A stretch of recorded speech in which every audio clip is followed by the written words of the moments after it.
Hello, ladies and gentlemen, and welcome to the Discriminating Gamer. Say, how does a computer get drunk? It takes screenshots. Ladies and gentlemen, today we're going to take a look at Circadians, Chaos Order from Garphill Games and Renegade Game Studios.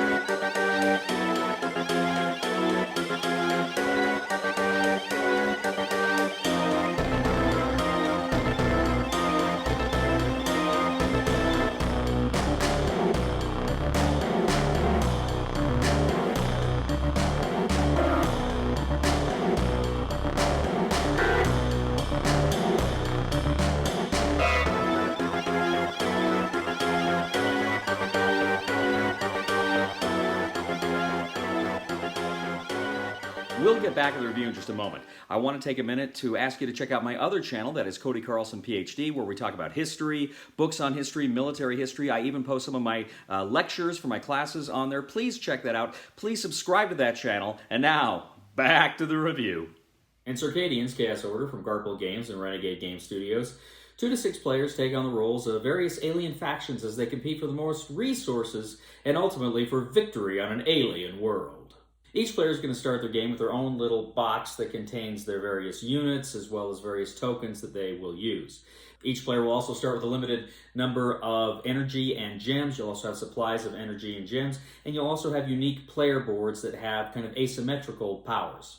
Now, according to player count, the game board will be set up.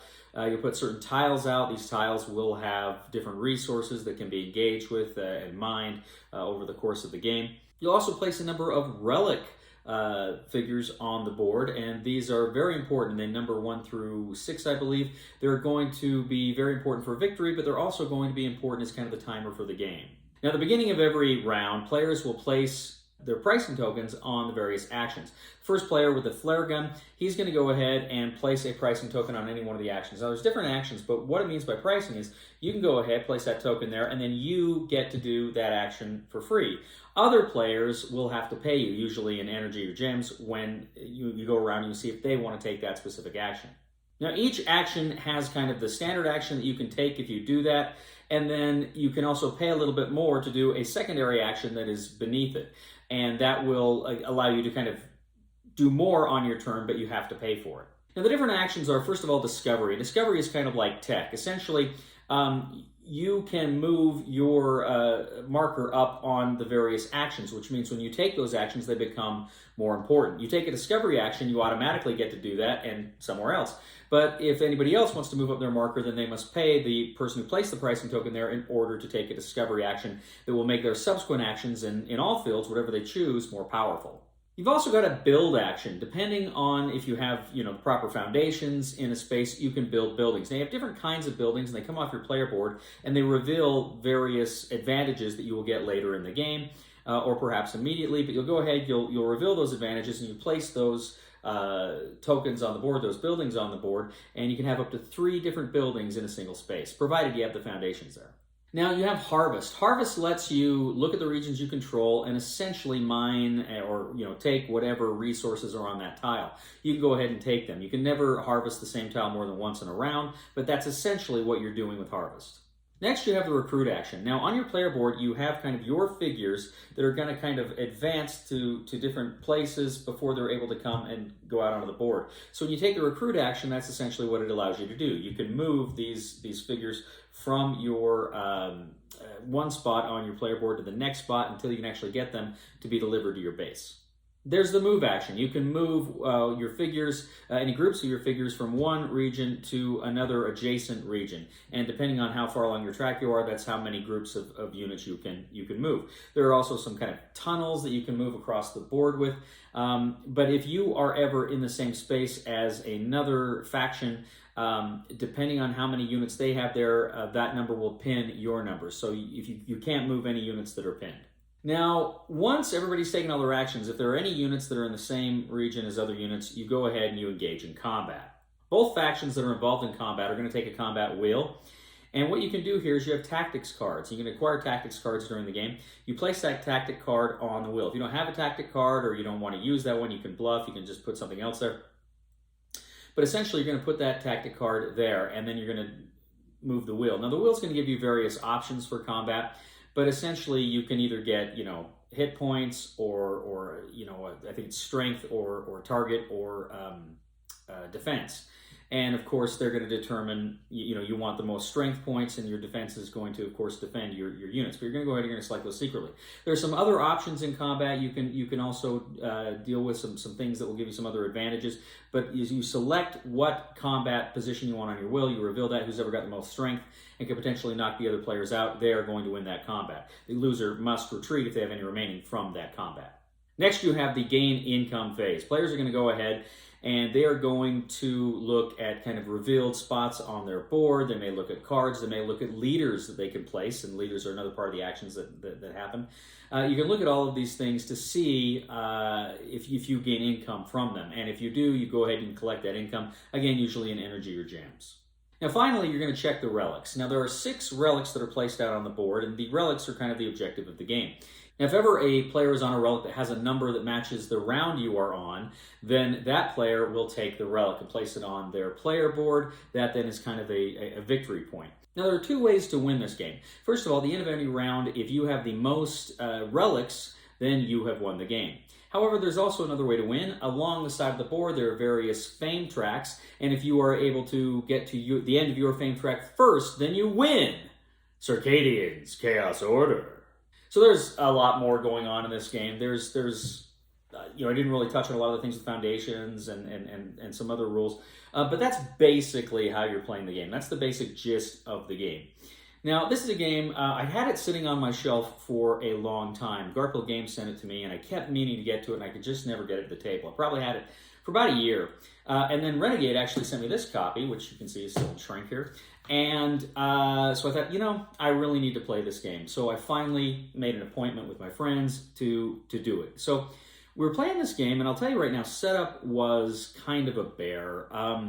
I didn't find the instruction book to be terribly helpful in setting up. There was just some thing, some of the visual images weren't quite as helpful as I would have liked them to have been. But we got it set up and we got going.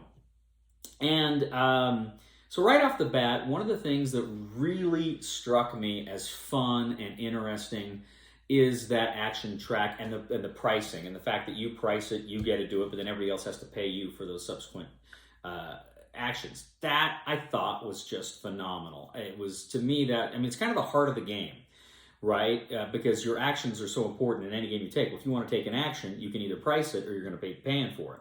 And I thought that was really fun. I thought that was really interesting. I like, too, the competition for the relics. How the game really fundamentally is about trying to position yourself so you can take the right relics at the end of the round so that you can claim them. That sets up a really good confrontational dynamic. It does not reward turtling. It's a great idea of getting to the meat of the game, of trying to win. But then again, that's not the only path to victory. You've got all these other little things you can do to gain fame points that can move you along the fame track. And I shouldn't say a lot of little things. There's a few things, and they're kind of hard to accomplish, but that can happen. So generally, I was a fan of gameplay.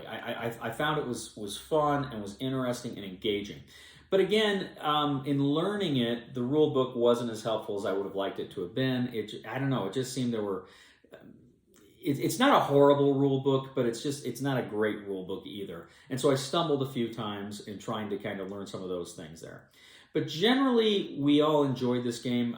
We all had fun with it. It's a game that I think has a pretty tough learning curve, but it's a fun asymmetrical kind of game that has elements. It's very much a Euro, but it has elements, of course, obviously worker placement, but it has direct combat. And you've got the wheel, the combat wheel, which I really think probably owes a debt to the original Dune game, because that has that combat wheel system too. And it's very different here, but it's basically the way it approaches is the same. And so I think it reminded me of that. And just a moment too, I think aesthetically the game is pretty cool. I like the artwork. I like the you've got these little boxes, and I'm lousy at assembling, and my girlfriend actually had to help me assemble them. But they're really cool to keep everything in. It's just it's fun to just have them all there in that box. And I really like too the cards. Like I said, the artwork's cool, but I like kind of how they played, how your leaders played, and you can upgrade your leaders so they're weak at first and they become stronger, and they've got unique art on both sides. Generally, it's really good. So my complaint with this game is I think there's a learning curve, and the rulebook's not great. Not horrible, but not great. So with all that in mind, I'm going to go ahead. I'm going to say buy it. I had fun with it. I think if you're willing to put the time into learning it, which is not, and it's not too bad, but it's there. And I think if you try it, I think you'll enjoy it. It's a fun game. Recommendation, buy it. Well, ladies and gentlemen, thank you once again for joining us today on The Discriminating Gamer. As always, we ask you to please leave a comment for us on YouTube, on Board Game Geek, on our Facebook page, or on thediscriminatinggamer.com. We'd ask you to please like us on Facebook, subscribe to us on YouTube, and follow us on Twitter. I'd also ask you, ladies and gentlemen, to please check out my other channel, that is Cody Carlson, PhD, where we talk about military history and books on history. I'm currently uploading my World War II lectures on that channel, so please check that out. That would mean a lot to me if you would subscribe to that. And also, please leave a thumb to this video on YouTube and Board Game Geek. That helps us out too. Also, if you are a fan of the channel and you really do want to help us out, please go ahead and click on the Super Thanks button here on the YouTube screen and leave a contribution. Again, we would really appreciate it. You know, I gotta tell you, my girlfriend just put way too much importance on astrology. That's what tore us apart.